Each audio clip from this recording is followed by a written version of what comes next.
You are about to have a quiz. I know it's Saturday night and so on, but you're going to have a pop quiz. And, you know, it could be very important. It could determine your life's future. It could determine if you get into college. It could determine a lot of things. So there are only 3 questions, and they're all true, false.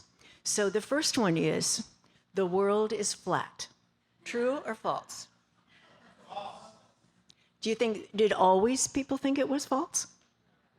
No, at one time that was the common belief.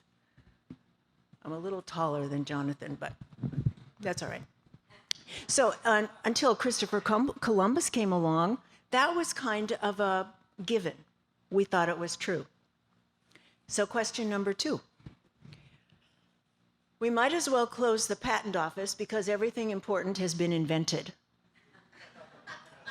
True or false? Well, in the 1800s, this was actually the thought that, it actually almost happened. But have a few thousand important things happened since then? Yes. Number 3, dyslexia is permanent, something you must live with forever. True or false? Oh, you are a good audience. Is that the common belief? No.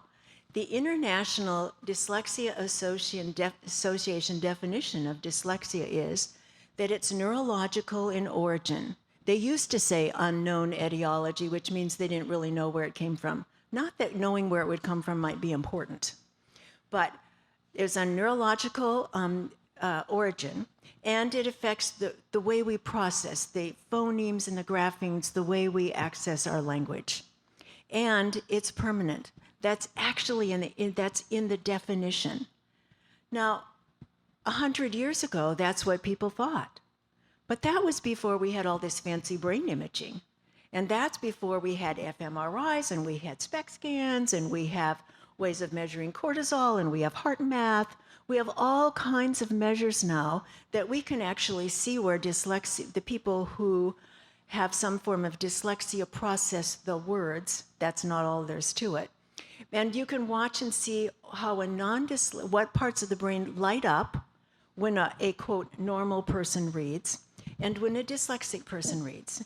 And then you can do various kinds of therapy, and you can re-measure that, and you watch the brain light up in new ways.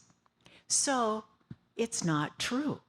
It's just, and we have ways of measuring now that we didn't have 100 years ago. But the definition remains, and our school systems still call it permanent, and our medical society still calls it permanent. So my definition is that dyslexia is neurological. That means the brain and the central nervous system. So it means there are timing issues and synchronization issues. It doesn't mean there's anything permanent. It means there are some glitches. And if this were a computer or your car, you'd just go to the mechanic. If the timing belt is off, you'd get the timing belt repaired. If the spark plugs were a little low, you'd take care of that. If you put diesel fuel in and it needed non-diesel, you'd be in trouble. Well, the same thing is true in your brain. If you give it the wrong kind of fuel, it's not going to think very well, and it's not going to perform very well for you. So, I just lost my train of thought on that one. I got excited thinking about that. So dyslexia is this neurological issue, but it's not permanent because we know that as long as we're alive, there was this very important study done. It was a $10 million study, and in essence, it said, after $10 million, that living people breathe and dead people don't. And so, as long as we're alive, our brain is capable of changing.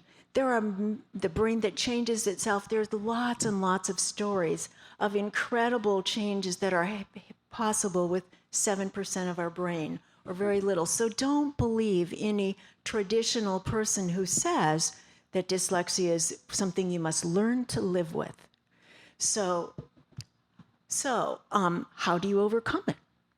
Well, first of all, you have to look it in the eye. You don't ignore it. It's not going to go away if you don't pay attention. I have to back up for a minute, because my definition of dyslexia includes much more than words. So I know I've talked to some preschool teachers in here before, there are lots of, dyslexia existed before we had the written word. So we just didn't label it dyslexia because lexicon means words. So when the written word became easy for regular people to read, they started noticing that, some of these people have problems. But before then, people had problems with multiple instructions, getting right and left confused, following, understanding what somebody else said. There were lots of the same issues, they just didn't get labeled as such. So always these issues, and a lot of other issues that are neurological in origin that we give to children and to other people, whether it's pervasive developmental delay or auditory processing or autism or Asperger's or ADHD, all have a neurological component. And neurology, as long as we're alive, can change. So any of those things we can address neurologically and structurally and chemically and emotionally. And it takes many ways of looking at the problem, but it's very, very changeable. So I say that we look at the problem straight on. You look it straight in the eye. You don't ignore it, because it's not going to go away if you don't pay attention to it. But it also won't go away if you go to the traditional thinking people, because they're pretty comfortable with their view of dyslexia. And if you change, they don't want to really give up their worldview because their whole life is based on it. Yeah. So, so you want to be proactive. You want to be open-minded. You want to believe that there is a solution available. And it just means you don't give up. We don't give up on our children. We don't give up on ourselves. We don't give up on loving, because love heals. And so we're out of love, we're going to keep looking until we find the right solution. So you're going to look for somebody who's, to me, a systems approach, because there are many systems involved. If the nutrition is off, if there's not the right fuel for the brain, you're not going to get very good information. If there are allergies involved, I can't tell you the number of people I work with where the brain is inflamed. People have these explosive episodes, or they're suicidal, or they're obsessive compulsive, and a lot of times that's a brain's reaction to an allergy. It doesn't want that in your system at all. And the way the body reacts is not through words, it's through actions, and they're not always very pretty, but they're changeable. So sometimes I look at brain chemistry. So if a person isn't sleeping well, are their serotonin levels upset? If they're anxious, is that a GABA imbalance? Well, you can say calm down, calm down, calm down, but it's a lot easier if you've got the right balance and the right synergy of what your body needs. So you can look at all of those, and there are ways of treating all of this so naturally. And then I'm going to look at the neurology. I'm going to look at the structure. If somebody's hips are slightly off, if you want to look at Olympic athletes, everything is supreme. Everything is balanced, fluid, etc. You look at some of the people who are walking a little lopsided, and one shoulder is higher than the other, the jaws are, when they open their mouth, it's not exactly round. The kids I work with, after about the age of 12, I would say 80% of them come in with braces, because there's always something in the jaw. That's not where there's dyslexia. You can have dyslexia. If you have dyslexia, there's always going to be a problem in the jaw. You can have a problem in the jaw without dyslexia. But there's this structural component that people weren't ever told about. And when you look at it neurologically, if we look at how the brain develops, we actually have 3 brains. And if there's a glitch in any one of them, the timing and the synchronization can be off in the other brains as well. So we start out with, if this were our brain, so we start out with the basic brain being the fight or flight. That's our survival issue. And then comes the cerebellum, which deals with balance, and it's very important. But so then we have Then comes our limbic brain. That's our caring and our connection brain. That makes why family is important and so on. But it's not important when you're life or death. First of all, you're going to stay alive.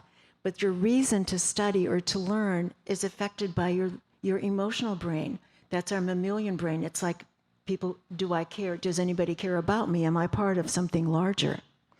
All of that comes developmentally before the neocortex comes. That's the one that everybody in school wants to pay attention to, because that's our executive function. It's some of our left brain, right brain, but it comes after the other parts of the brain come. And if there's a problem somewhere lower, it's going to affect what's going on higher. If you're in fight or flight, if there's a trauma, and it can be a trauma in the child's eye or somebody, it's not necessarily your perception, it's their perception. If they're in trauma, they're in fight or flight, 75% of the brain is right here. It's right here in survival. And learning the multiplication tables is not really important right now. So, in the limbic brain, if you're fighting, I mean, if you notice if you've ever been upset with somebody, you don't want to eat a meal right afterwards. It's not going to digest very well. So it's going to affect that. And if you're really emotional, it doesn't matter what kind of tutors you have. It's not going to matter. The child or the person is in their feelings, and the feelings don't always have words. It's not the time to do the tutoring and to go through those phonemes and those graphemes. So all of these things have their part. And if nature has its course, and everything in nature was been around for 1,000 years and it works really well, if we follow those natural rules and those natural laws, and we go in and we look at where the glitch is, and we take care of it at the cause, not somewhere else, then we can build a whole and healthy person.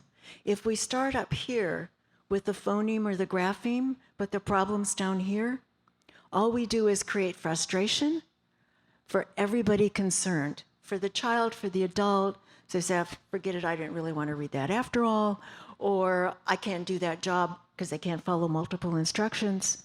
But if you heal it at all the causes, it will work beautifully. And so my belief, or what I hope that you come away with, is dyslexia is twisted. It's twisted in its whole definition and its whole perception. And if we untwist it and take it back to its core, dyslexia is very changeable. So that's it. Thank you.